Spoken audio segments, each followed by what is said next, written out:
Okay, looks like we are live. Um. Okay, cool. Here we are. Looks like we are live right now. On my YouTube channel. Thanks for coming out. Why don't you introduce yourself? Tell me a little bit about you and the game, just to get us going.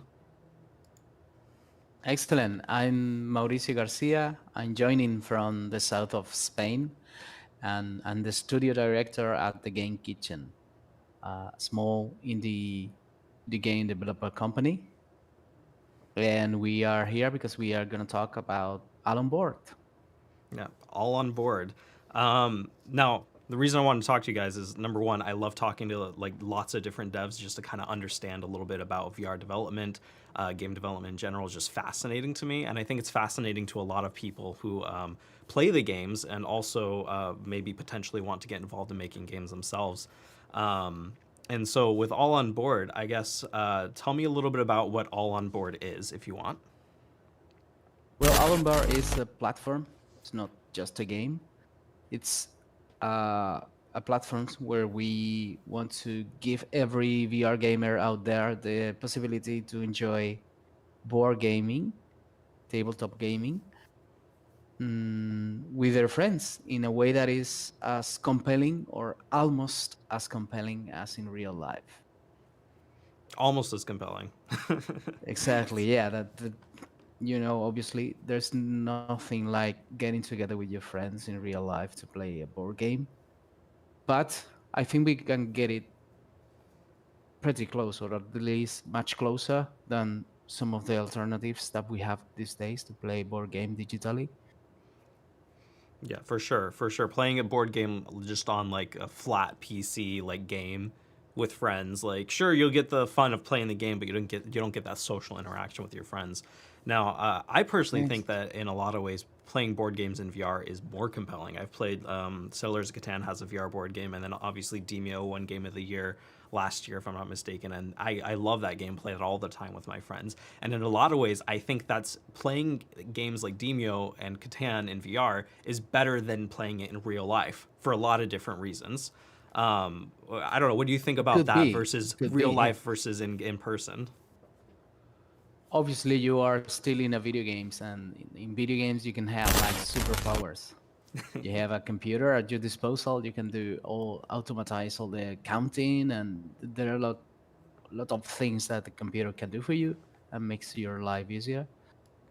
And you could put some sparks here and there, and yeah, basically. But I think that the valuable thing here is to be able to see your friends compared to other platforms where you are somewhat limited to just a voice call on Discord. Here's gonna be you're gonna be able to see each other, and it's way more fun when you're able to throw a piece, a meeple, to your opponents directly, or you can point, or you can express yourself via human corporal movement. So all of that adds a dimension that I think most of the people who are currently playing board gaming in other platforms are lacking or missing. Okay. And obviously, for us, the genesis of this project was playing Demeo. When we played that, we basically loved it. It's just an amazing game, Excellent. and it was one of the more compelling experiences that we had in VR so far. And but it kind of left you wanting more. Like, why cannot I have this treatment for all these awesome games that I love in real life? And we started trying out all of the available choices, and yeah, nothing was as compelling as we thought that you can get with VR. So yeah, we decided, guys, you know what? We are gonna have to do it ourselves. So that's when we started to work on designing the idea for Alan Boar early in January this year. Oh wow. And It's pretty early in the development. We've had just enough time to figure out where we wanted to get to, what we wanted to achieve, and to create some prototypes to be sure that we were going to be able to do all the necessary technical things, and also to be able to record and create the value propositions and the materials for the Kickstarter campaign. So yeah, it's basically a few very busy months during this year. I can imagine. I mean, if you start development just this year, just in January, I mean, that's Yeah. crazy that you come as far as like I guess you have at least somewhat working of a prototype that you can play right now amongst yourselves, right? Or is it Yeah, not quite it's there? it's super clunky and super n- not. It's a prototype. Prototype, yeah, It's of something course. that we know that we're gonna throw to the bin and start from over, because when you prototype and you really want to get some answers responded, some question answered, sorry, and and you do things, quick and dirty, and when you know the answers, do you really want to create something from, architecture, from the software standpoint, much more future proof and, reliable, because we are going to put a lot of features into this platform, so it needs to be future proof and very solid. Awesome. I just want to take a second to say hello to everyone in the chat. People have said hi, Redem Creator, Abim Fam. If you guys have questions, drop them down below. This is your chance to ask a game developer about specifically their game, All on Board, which they're developing, where you can play all different kinds of board games. So you talk about having that presence with people and like being able to interact with them, point at them, and all that stuff. That's something that like games like Demio. That's the one thing I didn't like about it is you're just like a floating mask. Yeah. But also like it depends on how good the avatars are. So what kind of avatars do you guys plan on using? I mean, I saw in like the trailer that you guys have some pretty good looking avatars. Are those your guys' creation? Is that like the meta avatars, or what is the plan for that? Right now, we are using, for the Kickstarter campaign, we are using a ready-made solution, which is called Ready Player Me, I Oh think yeah. it is called. Because, we were in a hurry to get to Kickstarter and get this out, get the word out. And this was a like a hack. Let's throw this in and see how things work. And but we really want to do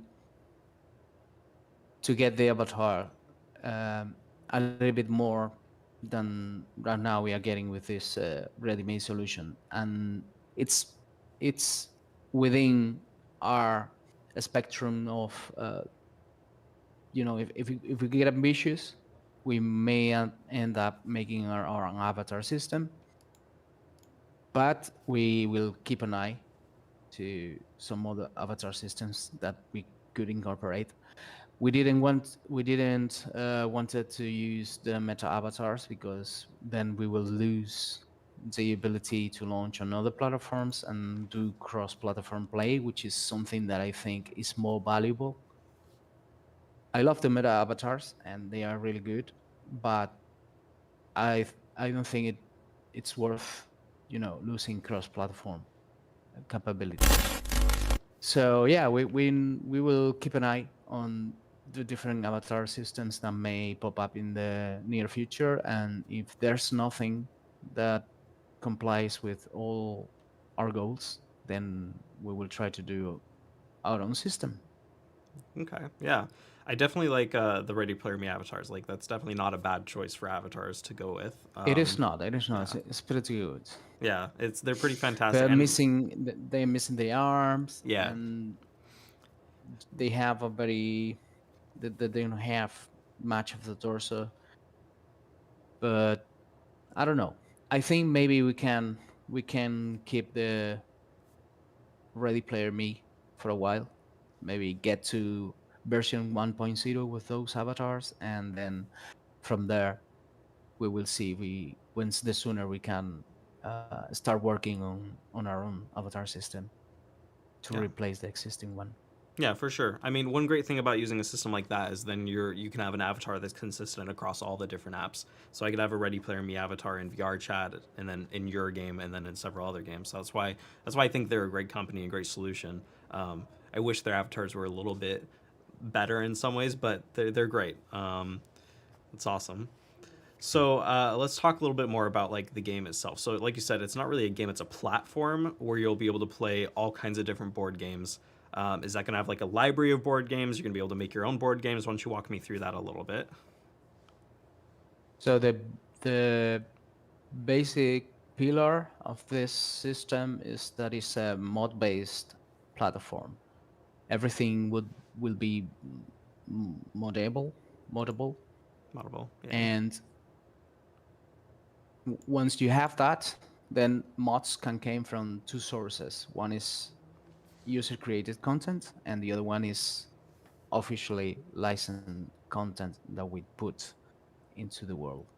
So at the beginning, we are releasing some tools so people can create whatever they want and some learning materials to make things easier for them. But at the same time, we have acquired some licenses and we will be developing internally uh, a first bunch of licensed games.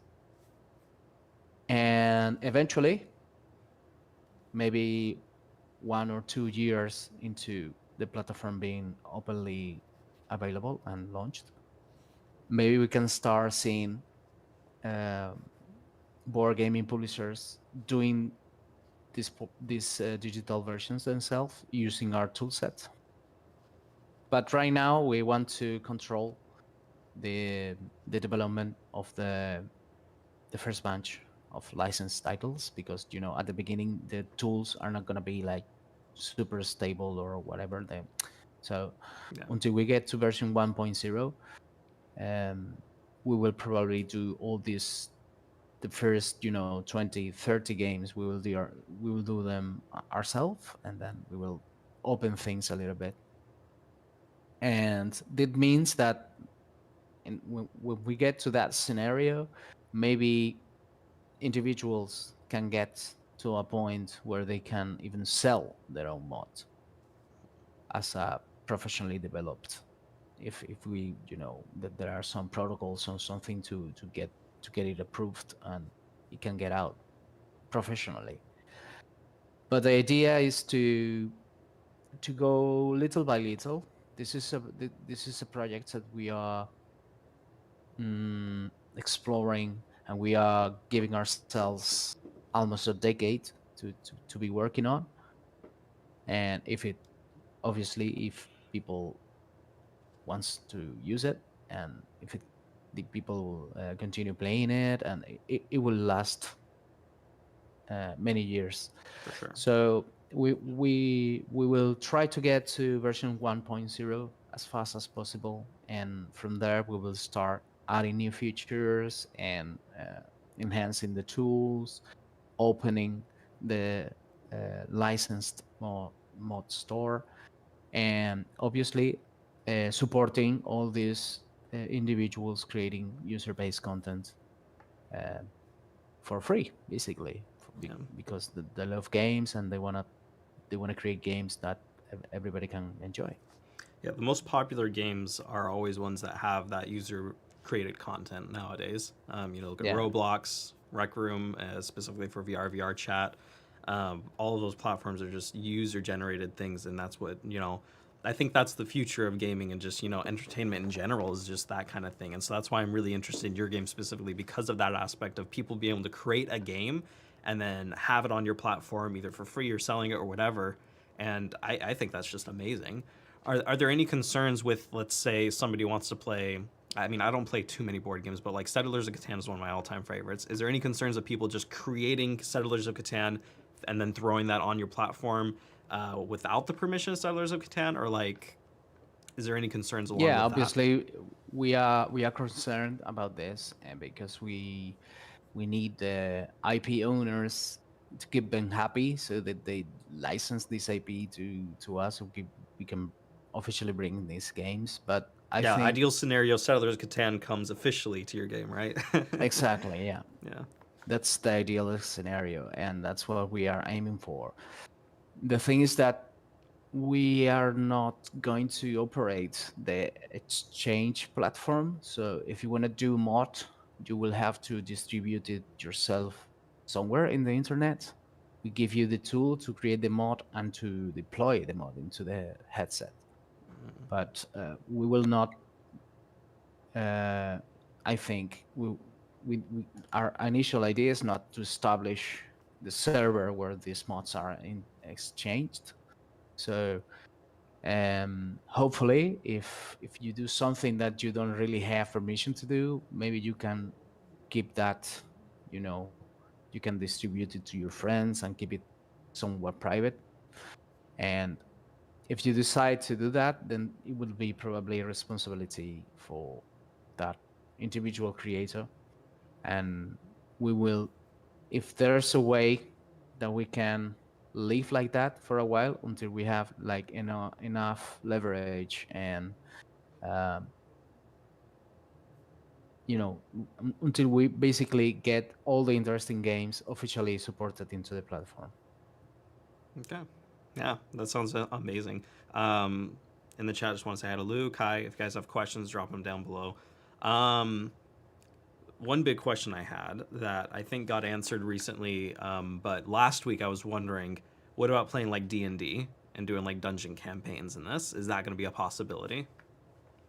That's one of the things that we've been hearing from our backers in the Kickstarter campaign, that they wanted that, and we sat down and we decided that yeah, it was they were right to ask for that, because there's you can create a mod, which is or a board game, which is basically a toolkit with all the dices and all the tools that Dungeon Master may need to run their campaigns.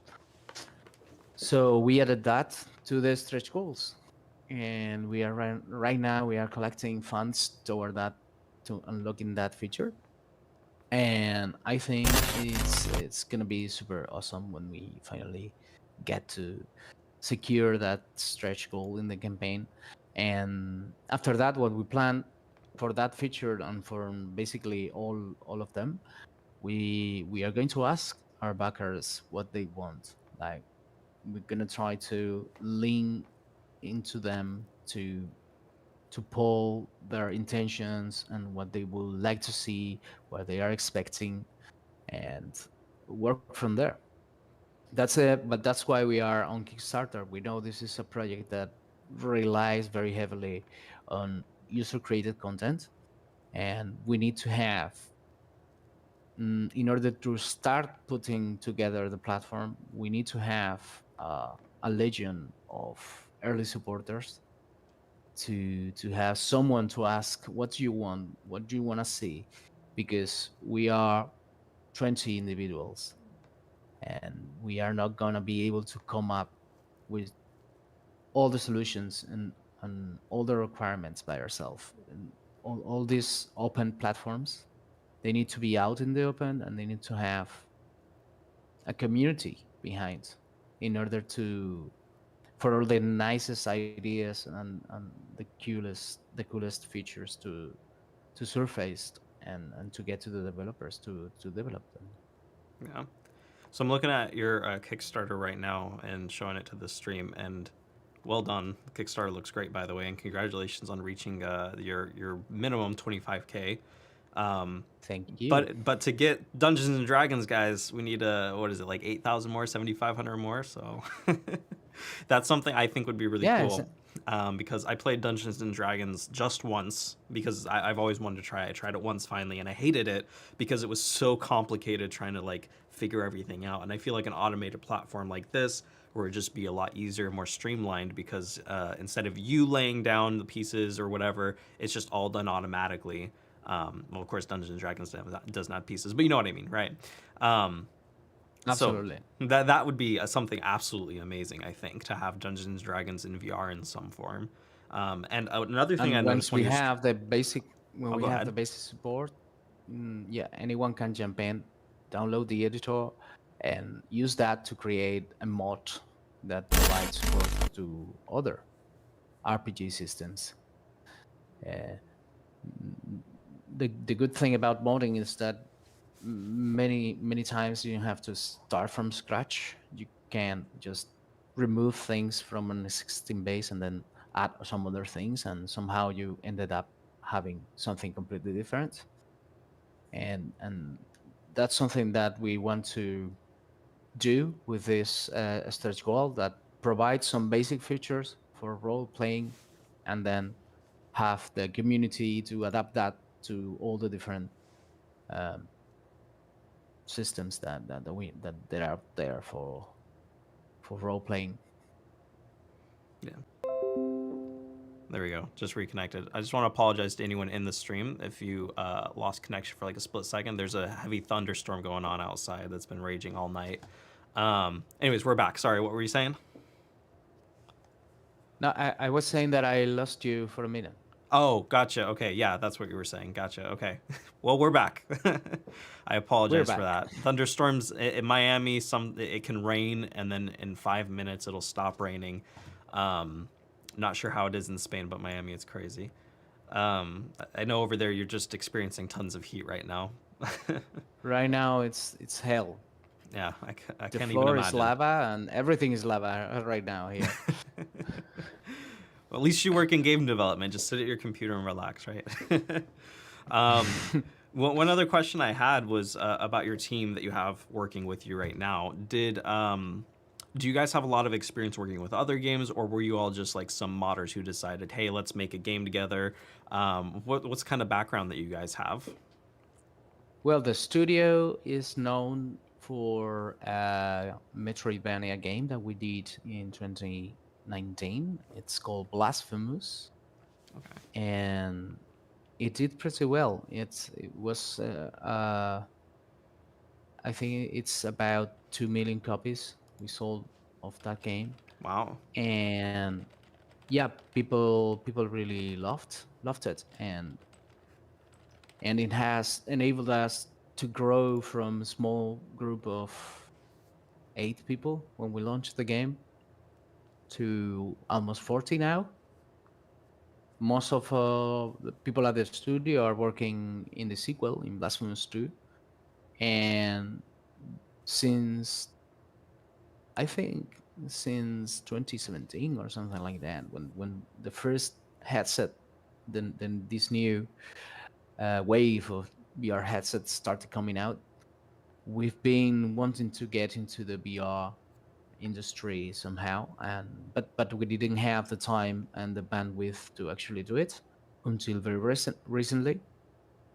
And the way that we do it is that we joined forces with a small team that was creating their own things in VR, and we invited these guys into the company and created a new department for specifically for VR.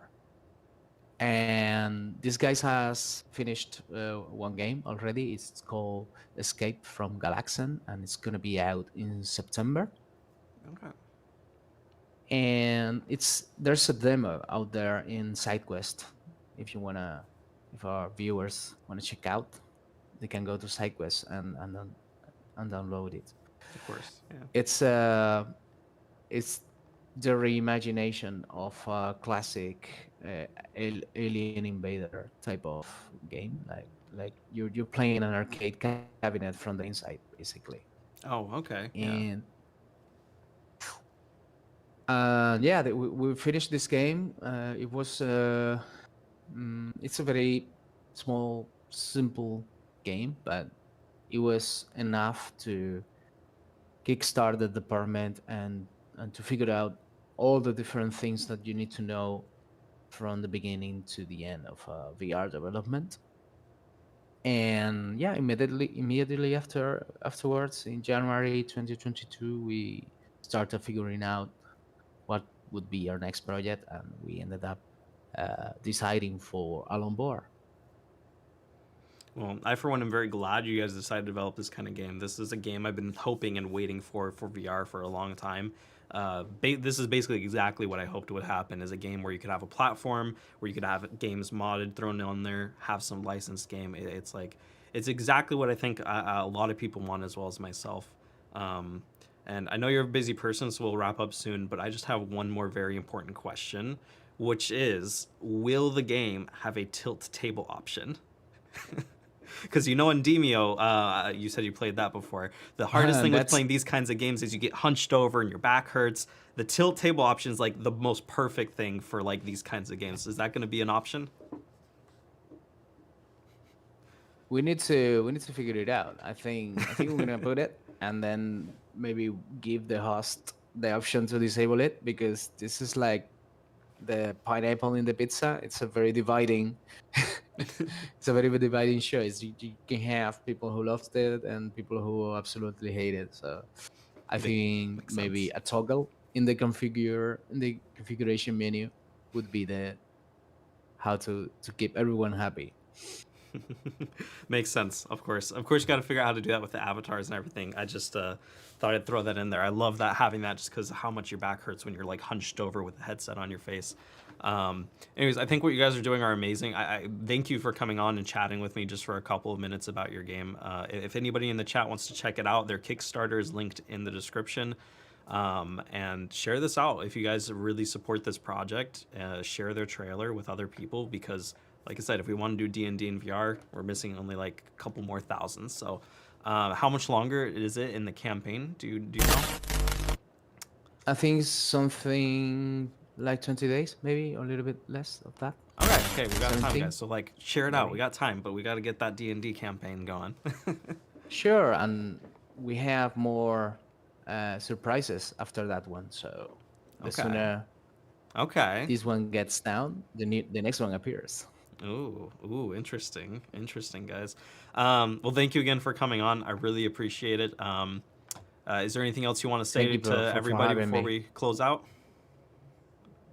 No, thank you for having me, and hope you guys love what we have there. And we we need you. We need you on board to tell us what you'd like to see on a board gaming platform. Awesome. Well, I appreciate you listening to the community. That's super important. Anyways, thanks to everyone